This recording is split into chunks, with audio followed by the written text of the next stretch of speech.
de vous revoir très bientôt. Merci. Senator Wu. Sénateur Wu, merci, votre honneur. Chers collègues, c'est la coutume à la fin de la session de revoir ce qu'on a accompli dans les derniers mois. Mais ces derniers mois, nous nous souviendrons de ces derniers mois, autant pour ce que nous n'avons pas pu faire que ce que nous avons pu accomplir. Parmi les choses que nous n'avons pas pu faire,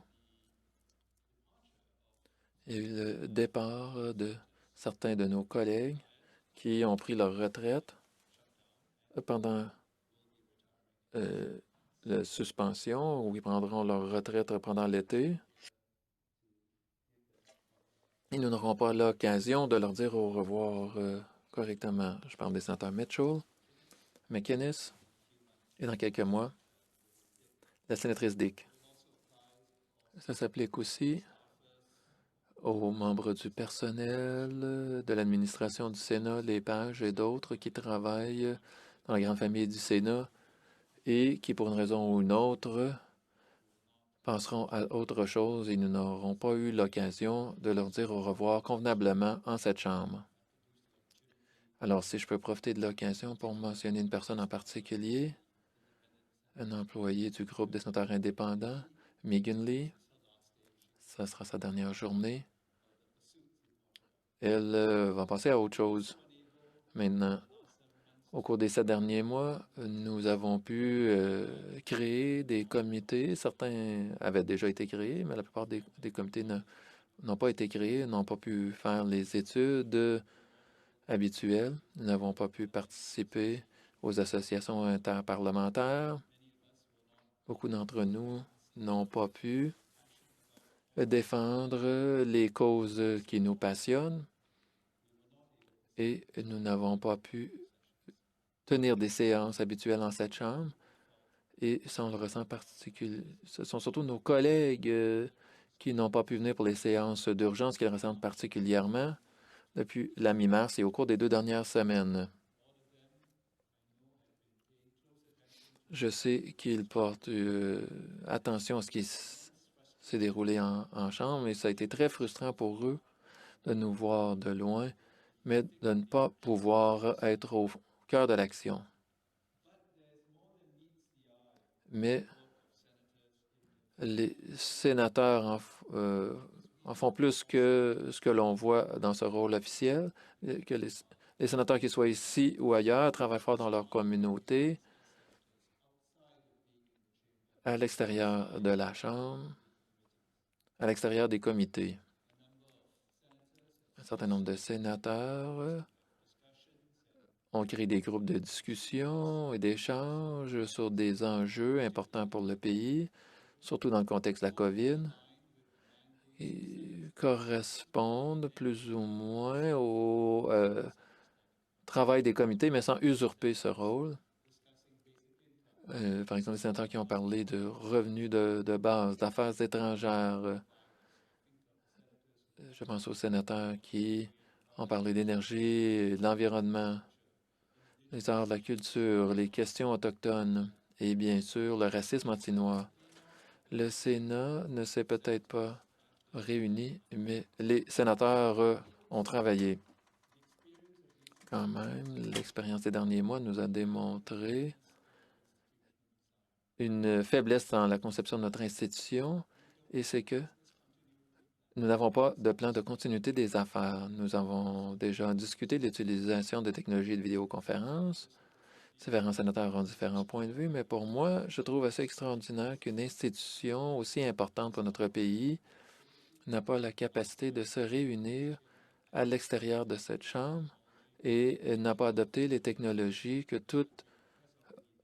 beaucoup d'autres organisations au pays ont adoptées. Bien sûr, il y a des obstacles à surmonter, mais la leçon que nous avons apprise au cours des derniers mois, c'est que il faudra utiliser qu'on ait cette technologie ou pas, il faudra la mettre en place et il faut être prêt, que ce soit pour une deuxième vague ou une autre catastrophe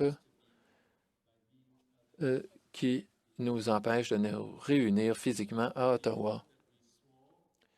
vous connaissez le serment, notre serment. On est convoqué ici et j'aime penser qu'au 21e siècle, pourrait faire une interprétation moderne de cette convocation et qu'on puisse le faire à travers nos ordinateurs.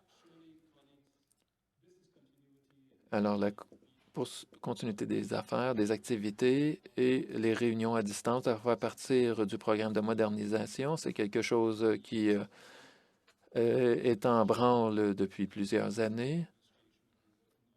Et je suis certain que l'administration du Sénat continuera d'y travailler également. Bien sûr, le programme de modernisation va au-delà de l'infrastructure physique et des réunions virtuelles. Il y a aussi l'amélioration de l'efficacité du Sénat et ce que j'appelle la réduction de la partisanerie et l'augmentation de l'indépendance. Je suis ravi qu'il y ait eu un grand développement, même pendant la COVID-19, avec l'émergence de 3 groupes parlementaires reconnus qui ne font pas partie d'un caucus partisan. La majorité claire de cette Chambre appartient à des groupes qui sont non partisans et qui veulent faire avancer un avenir pour le Sénat basé sur des critères qui dépassent les considérations partisanes. On a vu comment ça s'est déroulé au cours des 2 dernières semaines avec différentes tactiques d'opposition au gouvernement. Ça s'est reflété dans la réalité d'une opposition plus variée en Chambre qui fait progresser divers enjeux pour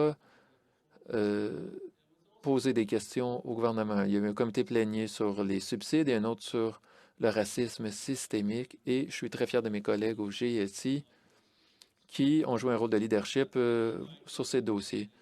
Il y a beaucoup d'autres points au programme de la modernisation.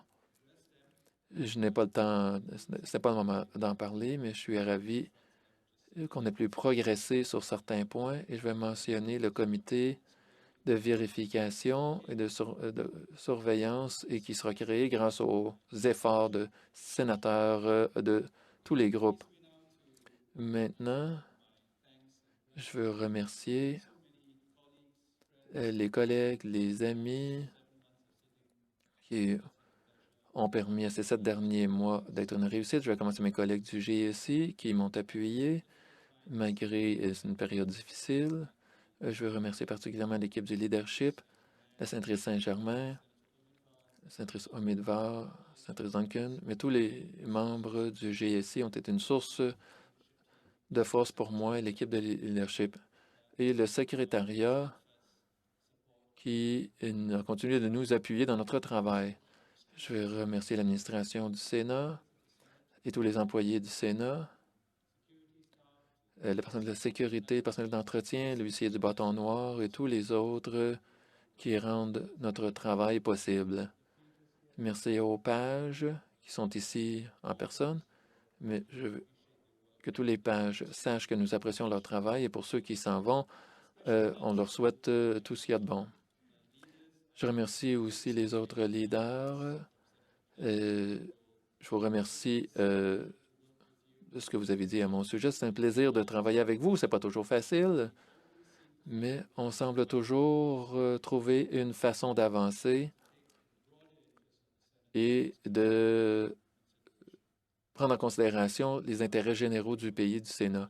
Monsieur le Président, je vous remercie pour votre leadership sur plusieurs questions, y compris en ce qui concerne la gestion des circonstances difficiles et des décisions difficiles que vous avez prises qui n'ont pas plu à tout le monde, mais je pense que vous avez bien servi l'intérêt général. Aussi, chers collègues, à la Chambre et ceux qui nous regardent sur Parlevue, je vous souhaite un été sûr, heureux et reposant et j'espère vous revoir à l'automne.